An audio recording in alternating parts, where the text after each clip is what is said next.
রজব মাস মাহে রমাদানের আগমনী মাস। সুবহানাল্লাহ। রমাদানটা আসতে আর 1 মাস বাকি। এখন রজব চলে, সামনে শাবান মাস আছে, শাবানের পরেই রমাদান। এই জন্য এই মাসটা আসলে রাসূল খুব খুশি হচ্ছে, আল্লাহর কাছে শুকরিয়া আদায় করতেন, তাওফিক চেতেন যে আল্লাহ তুমি আমাদেরকে রজব মাসে এবং শাবান মাসে বেশি বেশি বরকত দিও, সার্বিক দিক থেকে, আর রমাদানে পৌঁছাইয়া দিও। সুবহানাল্লাহ। শারীরিক শক্তি, মানসিক শক্তি, আর্থিক শক্তি সবটা নিয়ে আমরা রজবে এবং শাবানে প্রস্তুতি নেব, রমাদানে সিয়াম পালন করব। আল্লাহ তৌফিক দান করেন বলে আমিন। এই রজব মাসের বিশেষ মাহাত্ম্য হলো, এই মাসে বিশ্বনবী মুহাম্মদ রাসূলুল্লাহ সাল্লাল্লাহু আলাইহি ওয়াসাল্লাম আল্লাহর কাছে পৌঁছেছেন, আল্লাহর দাওয়াতে তিনি গিয়েছেন, আরশে আজিম পর্যন্ত পৌঁছেছেন, আল্লাহর সাথে কথা বলেছেন। সুবহানাল্লাহ। মুসা আলাইহিস সালাম আল্লাহর সাথে কথা বলেছেন না, আল্লাহকে দেখছেন? আল্লাহকে দেখতে পারছিলেন? দেখার আশা করেছিলেন। আল্লাহকে বলছেন, আল্লাহ আমি আপনাকে দেখতে চাই।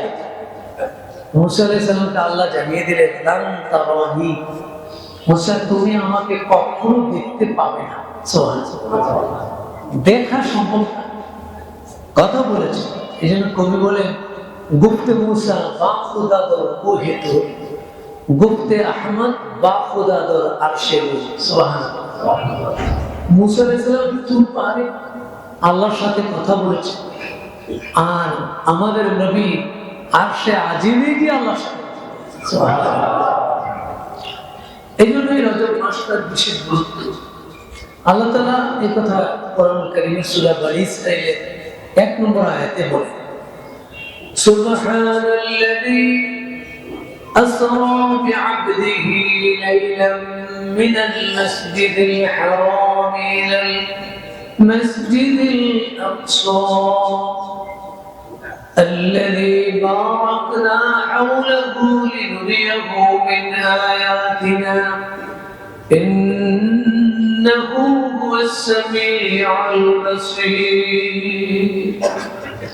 তিনি সেই আল্লাহ যিনি তার বান্দাকে ভ্রমণ করিয়েছেন রাতের কোন একটি অংশে, মসজিদে হারাম থেকে মসজিদে আকসা পর্যন্ত, যার চারপাশে আমি বরকতময় করেছি। আমার উদ্দেশ্য ছিল আমি আমার এই বান্দাটাকে লিনুরিয়াহু মিন আয়াতিনা, আমি আমার নিদর্শন সমূহ, আমার রাজ্যটা আমার বান্দাকে দেখাবো। সুবহানাল্লাহ।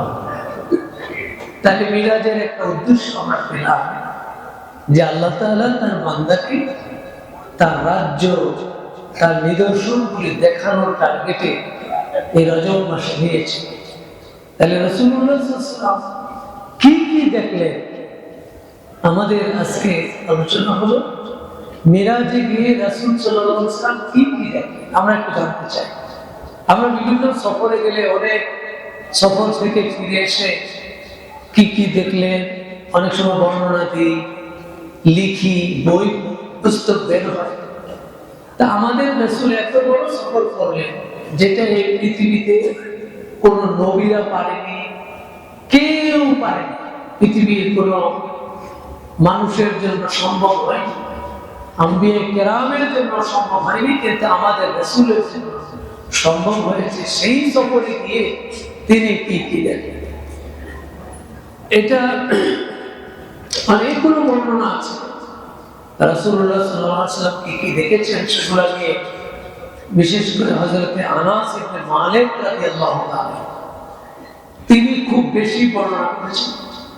হযরত আবু হুরায়রা রাদিয়াল্লাহু তাআলা রাসূলের খুব সবসময় যিনি কাছে থাকতেন, সেই আবু হুরায়রা রাদিয়াল্লাহু তাআলা, যাকে রাইসুল মুহাদ্দিসিন বলা হয়, মুহাদ্দিস যত হাদিস সাহাবায়ে কেরাম রাসূল থেকে হাদিস বর্ণনা করেছে, সবচেয়ে বেশি হাদিস বর্ণনা করেছে হযরত আবু হুরায়রা রাদিয়াল্লাহু তাআলা।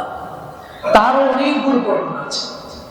তার সেই বর্ণনাগুলো থেকে তাফসীরে তাবারি এই বর্ণনাগুলো উল্লেখ আছে, এবং তাফসীর ইবনে কাসিরেও টানা অনেকগুলো বর্ণনা আছে। সূরা বনী ইসরাঈলের এই প্রথম আয়াতের ব্যাখ্যা যখন আপনি পড়বেন তাফসীর ইবনে কাসিরে, ইবনে কাসির তো খুব গ্রহণযোগ্য তাফসীর, তাফসীরের রিওয়ায়াত, হাদিসের সনদ ছাড়া তিনি তাফসীর করেন, মানে কোনো কথা নেই, সবগুলি কথাই তিনি প্রতিটি আয়াতের সাথে সাথে হাদিসের রেফারেন্স নিয়ে এসেছে।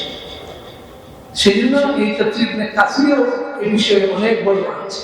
আমরা তাফসীর তাবারি এবং তাফসীর ইবনে কাসির এই দুটো বিশেষ তাফসীর থেকে এখানে কিছু রিওয়ায়াত আছে। হযরত আবু হুরায়রা রাদিয়াল্লাহু তাআলা যে রিওয়ায়াতগুলো করেছেন, রাসূল কি দেখেছেন চলার পথে? মক্কা থেকে রওনা হয়, তিনি বাইতুল মুকাদ্দাস থেকে এয়ারপোর্ট করে উঠেছেন, গিয়ে চলার পথে কি জিনিস তিনি দেখেছে সেগুলো আমাদের জানা, আর এই জানার মাধ্যমে আমরা নিজেরাও সেখান থেকে শিক্ষা গ্রহণ করা, এবং বিশ্বনবী সাল্লাল্লাহু আলাইহি ওয়াসাল্লামকে আল্লাহ যে এক মহান কুওয়াত দান করলেন, মুআজিজা দান করলেন, এই মিরাজটা মুআজিজাতুন নবী সাল্লাল্লাহু আলাইহি ওয়াসাল্লাম, মুআজিজাতুন কুবরা, সবচেয়ে বড় মুআজিজা, পৃথিবীতে আছে সেরা মুআজিজা। সেই জন্য সেখানে কি তিনি দেখলেন এই বিষয়গুলো আমরা একটু আলোচনা করি। সারা মাআহু জিবরাইল আলাইহিস সালাম قال فأتى على قوم يزرعون في يوم ويحصدون في يوم كلما حصدوا على مكان। বিশ্বনবী হযরত আবু হুরায়রা বর্ণনা করেন, বিশ্বনবী বলেন জিবরিল আলাইহিস সালাম আমাকে নিয়ে রওনা হলেন, যেতে যেতে এমন এক জাতির কাছে দিয়ে পথ অতিক্রম করলেন। ইয়াজরাউনা ফি কুল্লি ইয়াউমিন, ওই সম্প্রদায় তারা ফসল বুনতেছেন জমিনে, একদিনে ফসল বুনে, ওয়াহসুদুনা ফি ইয়াউমিন, এবং একদিনের মধ্যে ফসল হয়ে যায়, আবার সেই ফসল কাটা শুরু করে, আবার ফসল হয়, একই দিনে আবার কাটে, এভাবে চলতেছে। فقال النبي صلى الله عليه وسلم, বিশ্ব নবী জিজ্ঞাসা করলেন, ইয়া জিবরাইল মা হাযা, জিবরাইল কি ঘটনা? মাত্র লাগালো, আবার ফসল হয়ে গেল, আবার কাটলো, আবার ফসল হলো, এটা কি? এরা কারা? قال, হযরত জিবরাইল বললেন, আল মুজাহিদুনা ফি সাবিলিল্লাহ, হুজুর এরা হলো আল্লাহর রাস্তায় জিহাদকারীরা। তুদাআফু লাহুমুল হাসানাতু বিসাবঈমিয়াতি দিআফিন, আল্লাহর রাস্তায় জিহাদকারীদের সওয়াব, প্রতিটি আমলের সওয়াব এক এক করে 700 গুণ পর্যন্ত আল্লাহ বৃদ্ধি করে দেন। সুবহানাল্লাহ। আমল করে একটা হয়ে যায় 700, আবার একটা আমল করে আবার 700 হয়ে যায়। আল্লাহর রাস্তায় জিহাদকারীদের জন্য এই সওয়াব আল্লাহ বরাদ্দ রেখেছেন। এই বিশেষ ব্যক্তিদেরকে আল্লাহ আপনাকে দেখাইয়া দিলেন। সুবহানাল্লাহ। ثم على قوم ترتخ رؤوسهم بالصخر كلما رضخت عادت كما كانت ولا يفتر عنهم من ذلك شيء।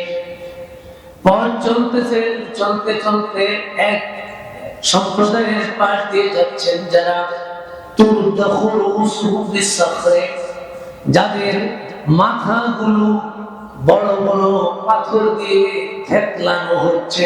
নাউযুবিল্লাহ।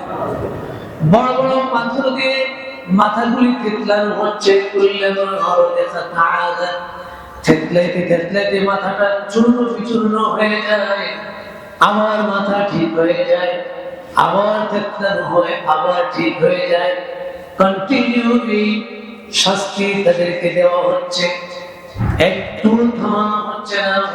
فاستكثروا عنهم من ذلك شيء فقال ما هؤلاء يا جبرائيل এবার বিশ্বনবী জিবরাইলকে জিজ্ঞাসা করলেন জিবরাইলের কারা কেন তাদের এই কঠিন শাস্তি হচ্ছে قال জিবরিল বললেন هؤلاء تتساقل رؤوسهم عن الصلاة المكتوبة নবী এরা হলো আপনার উম্মতের ওই সমস্ত লোক যারা ফরজ নামাজের ব্যাপারে অবহেলা করত নামাজ আসছে নামাজের অর্থ আসছে কিন্তু নামাজ চলে যায় তার নামাজের খবর নেই ওই ফরজ নামাজের অবহেলার কারণে তাদেরকে এই শাস্তি দেওয়া হচ্ছে বলে নাউজুবিল্লাহ আসেনি না নাই নামাজের আজান হয় জামাত শুরু হয়ে যায় কোনো ব্যস্ততা নাই কিচ্ছু নাই অবহেলা করে নামাজে শামিল হয় না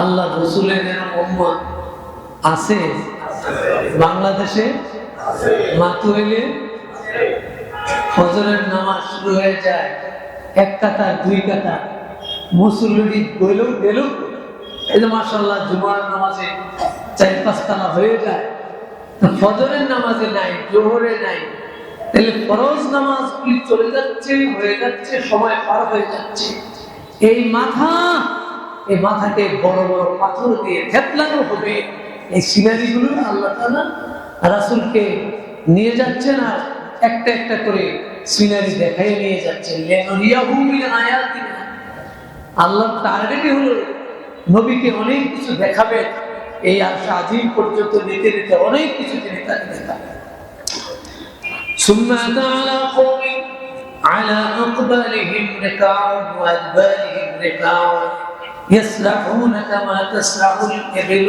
والنعم ويأكلون الضليع والزقوم وردف جهنم وحجامتها নবী বলেন এরপরে জিবরাইল আমাকে নিয়ে গেলেন এমন একটি সম্প্রদায়ের পাশ দিয়ে চলছিলেন যাদের লজ্জাস্থান অগ্র পশ্চাতে আটকিয়ে দেওয়া হয়েছিল আটকিয়ে দেওয়া হলো সামনে এবং পিছনে আটকিয়ে দেওয়া হলো তারা উট এবং গরু যেভাবে চলে সেভাবে চলতেছিল ويأكلون الضريع والزقوم ويردف جهنم وحجارتها আর তারা ভক্ষণ করতেছিল নদীর কাঁটাযুক্ত খাবার এবং জাক্কুম পচা খাবার জাহান্নামীদের পচা কাঁটা জাক্কুম এবং হেজারা পাথর এগুলি তারা ভক্ষণ করতেছে পুজ রক্ত পচা জিনিস খাচ্ছে রাসূল দেখলেন কলাম বিশ্বনবী জিজ্ঞাসা করলেন মান হাউলাই ইয়া জিবরাইল জিবরাইল এরা কারা قال هؤلاء الذين لا يؤدون صدقات اموالهم এরা হলো নবী আপনার সেই সমস্ত উম্মতেরা যারা তাদের ফরজ যাকাত আদায় করত না নাউজুবিল্লাহ ফরজ যাকাত সম্পদ দিয়েছেন আল্লাহ সে আল্লাহই বলছে তোমার 1 লাখ টাকা হলে 2500 তোমার না কার অফি আমওয়ালিহিম হাক্কুন লিসাইল ওয়াল মাহরুম কোরআন বলছে তোমার সম্পদের মধ্যে সাইল এবং মাহরুম বঞ্চিত অভাবীদের হক রয়েছে তো এই 2500 বাদ দিতে হবে 1 কোটি থেকে 2.5 লাখ বাদ তাহলে 97.5 লাখ আমার বাকিটা আমার না এটা হলো গরিবদের হক এটা হলো জানিয়ে দিয়েছে আর যারা এই হকটাকেও নিজের মনে করে খায় 97,500 তো খায় 2.5 ছাড়ে একটা টাকাও ছাড়তে চায় না এদের শাস্তি হলো তাদেরকে খাওয়ানো হবে ওই জাহান্নামীদের রক্ত পুজ পচা জিনিসগুলো দাঁড়িয়ে খাওয়ানো হবে কাঁটাযুক্ত খাবার জাক্কুম খাওয়ানো হবে কাঁটা খানা ভিতরে দিবে কলিজা সব ছিঁড়ে খাইবে কথাগুলি কি বিশ্বাস হয় না হয় না? যদি বিশ্বাস হয় রাসূলের হাদিস, এই সিনারিগুলি হচ্ছে রাসূল দেখলে আল্লাহ তাআলা দেখানে, তা সেই জাতীয় উম্মত 1500 বছর আগে রাসূল দেখেছেন, আর এই 1500 বছর পরে এসে এই জাতীয় মানুষ সমাজে আছে না নাই? সম্পদের পাহাড় রচনা করে আপনাদের নিষেধ করা হয়, কিন্তু সেখান থেকে 2500 তো বাদ দিতে হবে, 2.5% আপনারা এটা বাদ দিয়ে হিসাব মেলাতে হবে। এই কাজটা ثم أتى على قوم بين أيديهم لحم نضيج في قدر ولحم آخر ني قدر خبيث فجعلوا يأكلون من اللحم الني الخبيث ويدعون النتيج الطيب। বিশ্বনবী চলতে চলতে এমন এক গোত্রের পাশ দিয়ে যে যাচ্ছিলেন, যাদের সামনে একটা বড় ডেকচি আছে, ডেক আছে, রান্না করা গোশত, ভালো খাবার, রান্না করা সুন্দর পবিত্র ভালো খাবার তার সামনে রয়েছে, আর আরেকটা ডেকচিতে আছে পচা খাবার এবং দুর্গন্ধযুক্ত পচা খাবার আছে। এক ডেকচিতে ভালো খাবার, আরেক ডেকচিতে কাঁচা পচা খাবার আছে। فجعلوا يأكلون من اللحم الني الخبيث।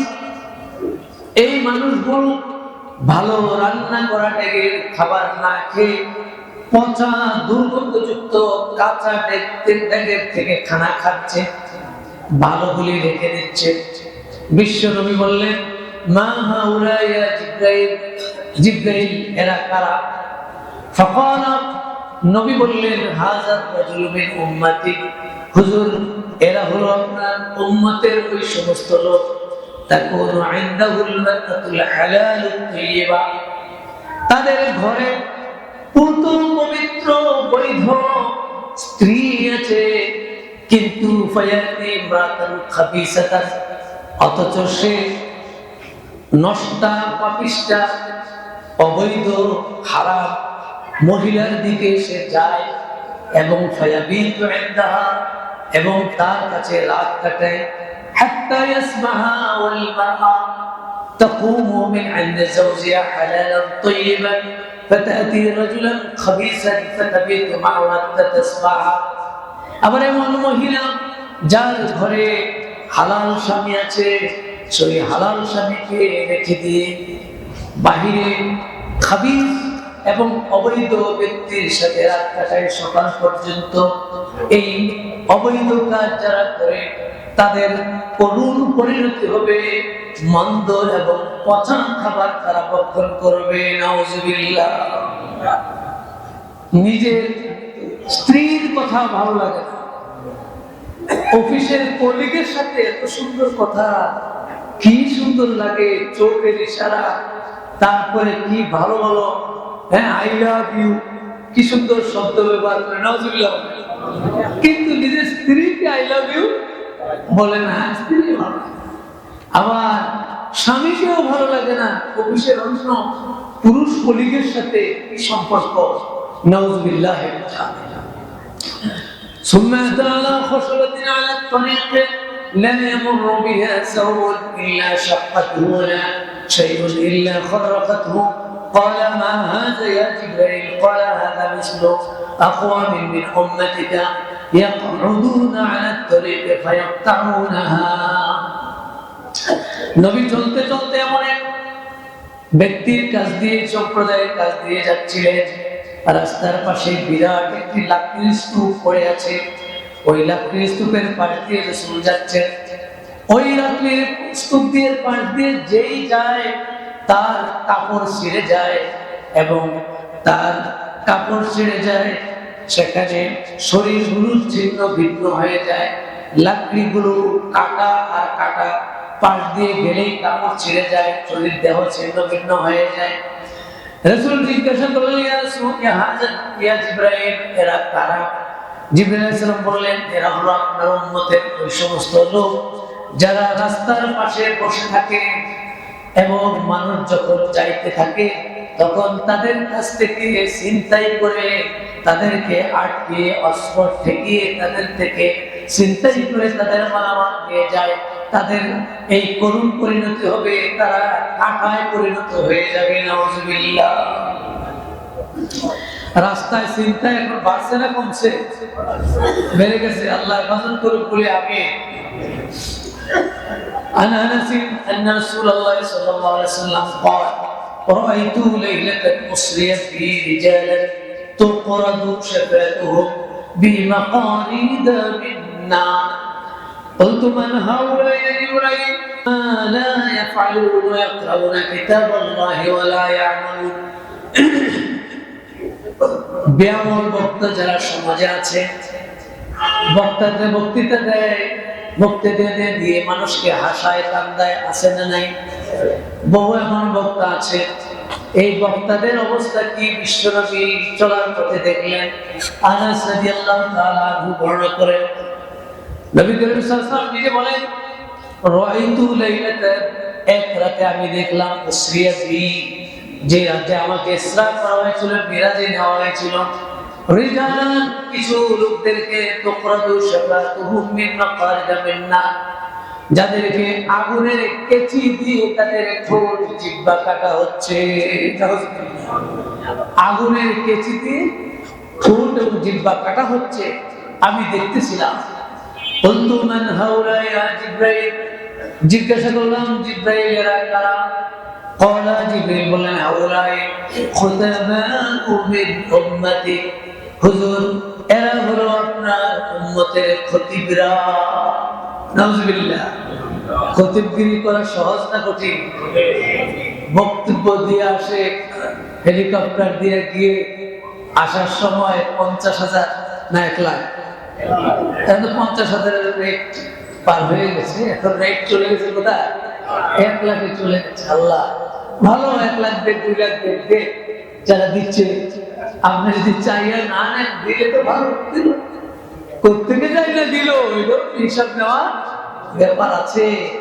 আপনার 1 লাখ টাকা আপনাকে দিল, টাকাটি পাইল কোথায়, কোথেকে আনলো, কি করলো, এগুলো খবর আছে। যাই হোক, আপনি বক্তব্য দিয়ে আসবেন, ওয়াজ করে আসবেন, কথা বলে আসবেন, কিন্তু সেই কথা এই বক্তারা, রাসূল বলেন, ইয়াকুলুনা মা লা ইয়াফালুন, এই খতিবদের অবস্থা ছিল তারা এমন কথা বলতো যা তারা করতো না। আছে না এই জাতীয় বক্তা? এই জাতীয় বক্তা বহু আছে।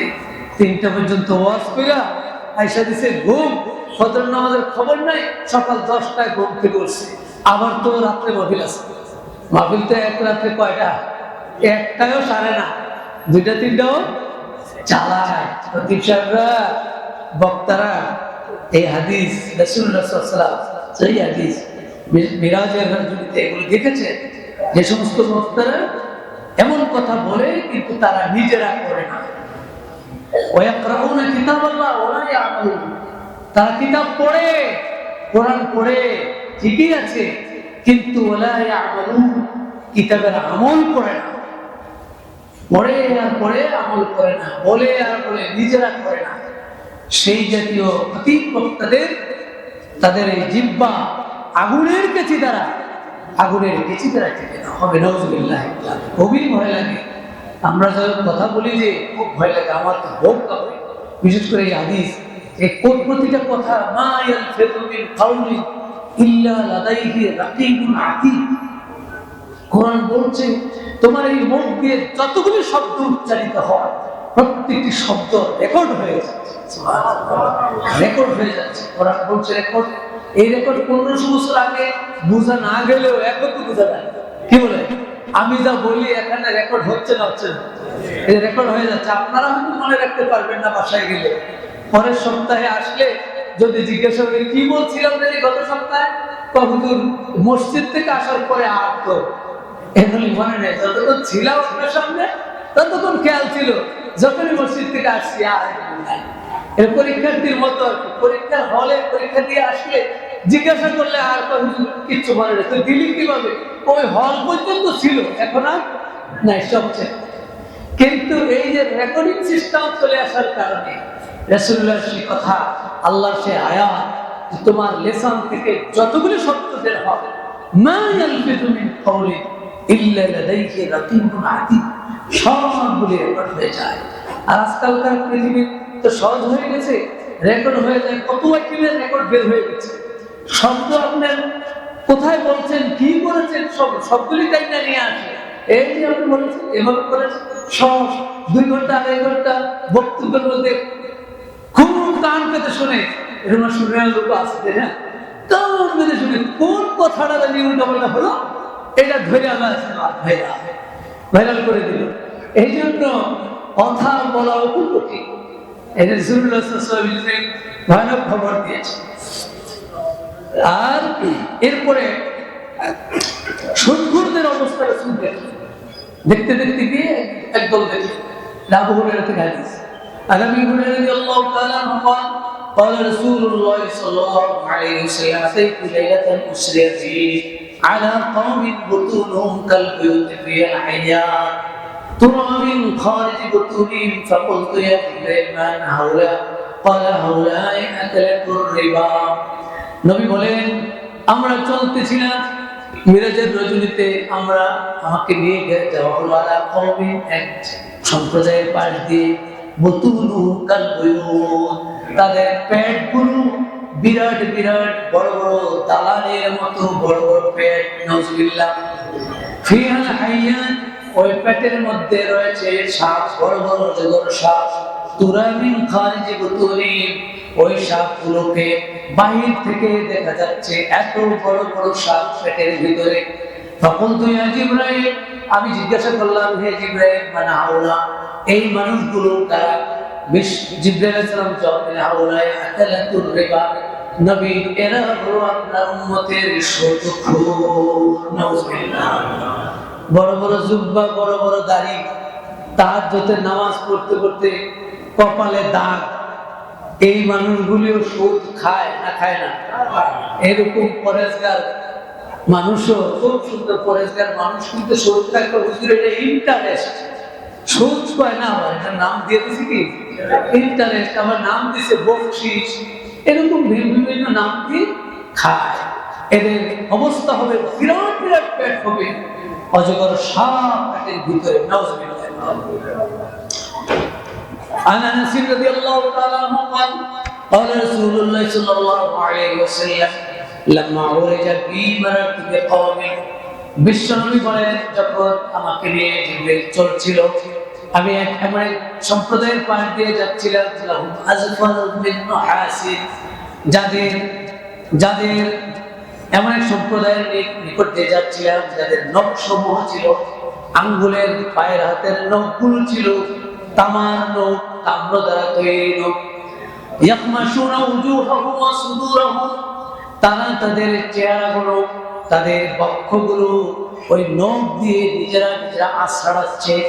নখ বড় বড় তামার নখ, সেগুলো দিয়ে চেহারা এবং বক্ষ সবগুলো আশ্রাচ্ছে। ফাকুলতু মান হাউলা, নবী বলেন, আমি জিজ্ঞাসা করলাম, হে জিবরাইল, এরা কারা? ক্বালা, জিবরিল বললেন, হাউলাই আল্লাযীনা ইয়াকুলুনা লুহুমান নাস, নবী এরা হলো আপনার সেই সমস্ত উম্মত যারা মানুষের গোশত খাইতো। নাউজুবিল্লাহ।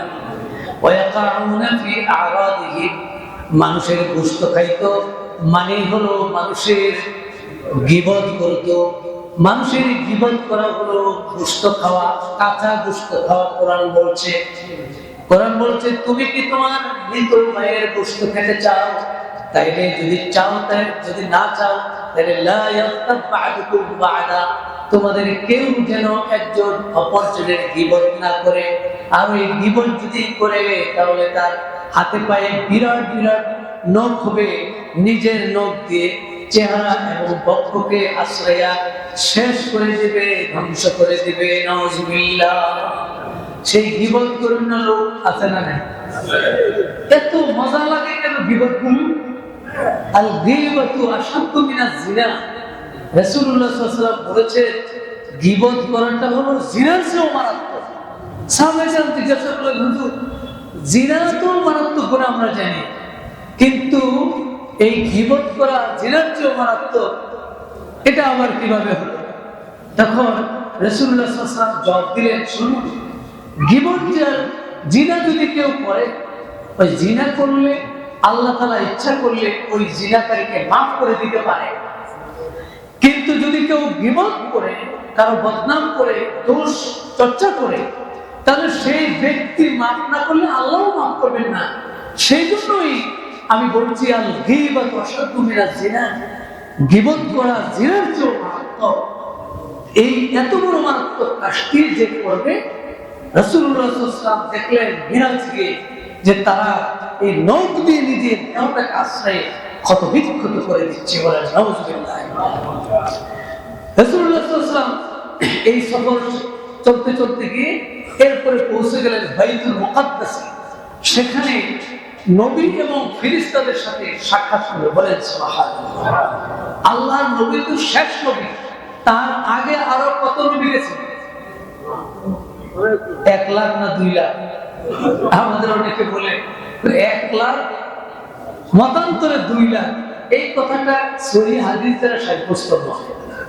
1 লাখ 2 লাখ যত লাখে হবে, 1 লাখ থেকে 2 লাখ এত ডিফারেন্স হলো কেন? 1 লাখ থেকে 2 লাখে উঠে এরকম তো হতে পারে। এই জন্য এরকম না বলে অসংখ্য অগণিত নবী রাসূল। কোরআন বলছে যে কিছু নবীদের ঘটনা আপনার কাছে আমি হুজুর বলছি আর কিছু বলি নাই, লাম নাকসুসহুম আলাইহি, কিছু বলছে আর কিছু বলিনি। তো যেহেতু বলে নেই সব, তাহলে আমরা বলি অসংখ্য অগণিত নবী রাসূলের আমার নবীর আগে গিয়েছে। সব নবীরা সেদিন বিশ্ব নবী সাল্লাল্লাহু আলাইহি সাল্লামকে রিসিপশনের জন্য, ওয়েলকাম জানানোর জন্য এসে বাইতুল মুকাদ্দাসে হাজির হয়ে গেলেন, বলেন সুবহানাল্লাহ। عن ابي هريره رضي الله تعالى عنه قال قال رسول الله صلى الله عليه وسلم, আবু হুরায়রা হাদিস বর্ণনা করেন, বিশ্বনবী বলেছেন, وقد رايتني في جماعه من الانبياء, নবী বলেন বাইতুল মুকাদ্দাসে গিয়ে আমি দেখলাম অনেক নবীদের, বিশাল এক নবীদের সম্মেলন। সেখানে আমি দেখলাম ফাইদান মুসা কাইমুন ইউসাল্লি, দেখলাম আমি মুসা আলাইহিস সালাম দাঁড়িয়ে আছেন, নামাজ পড়ছেন। ফাইদা রাজুলুন দারবুত জাআদ কান্নাহু রিজালি শারুআতিন, মুসা আলাইহিস সালামকে আমি দেখলাম তিনি শানুয়া গোত্রের লোকদের ন্যায় মধ্যম আকৃতির একজন ব্যক্তি, তাকে দেখলাম তিনি দাঁড়িয়ে নামাজ পড়ছেন। ওয়াইজাল ঈসা ইবনে মারইয়াম আলাইহিস সালাম, এরপর দেখলাম ঈসা ইবনে মারইয়ামকে, দেখলাম ঈসা আলাইহিস সালামকে কায়েমুন ইউসাল্লি আকরাবুন নাস বিহি শারাআন, উরওয়া ইবনে মাসউদ আস-সাকাফি, উরওয়া ইবনে মাসউদ সাকাফির মতো, সাকাফি গোত্রের উরওয়া ইবনে মাসউদের মতো আমি দেখলাম ঈসাকে। ওয়াইদান ইব্রাহিম আলাইহিস সালাম, পাশে দেখলাম ইব্রাহিম আলাইহিস সালাম কায়েম ইউসাল্লি, ইব্রাহিম আলাইহিস সালাম দাঁড়িয়ে নামাজ পড়ছেন। আশবাহুন নাস বিহি সাহিবুকুম বিআদি নাফসাহু, ইব্রাহিমকে দেখলাম তোমাদের সাথী, অর্থাৎ আমার নিজের মতো কিছুটা মনে হলো। সুবহানাল্লাহ। ফাহালাতিস সালাতু, নামাজের টাইম হয়ে গেল। ফাআমানতুহুম, আমি সব নবী ফেরেশতা সবাইকে নিয়ে ইমাম হয়ে নামাজ আদায় করলাম। ইমামুল মুরসালিন, সকল রাসূলেরও ইমাম। সুবহানাল্লাহ। সমস্ত ফেরেশতা রাসূল সবাই এসে বাইতুল মুকাদ্দাসে হাজির হলো। বিশ্ব নবী সাল্লাল্লাহু আলাইহি ওয়াসাল্লাম সবার ইমাম হয়ে নামাজ আদায় করলেন। আমরা সেই রাসূলের উম্মত, আমাদেরকেও সেরা হওয়ার তৌফিক আল্লাহ দান করে বলে আমিন। আসসালামু আলাইকুম ওয়া রাহমাতুল্লাহি ওয়া বারাকাতুহু।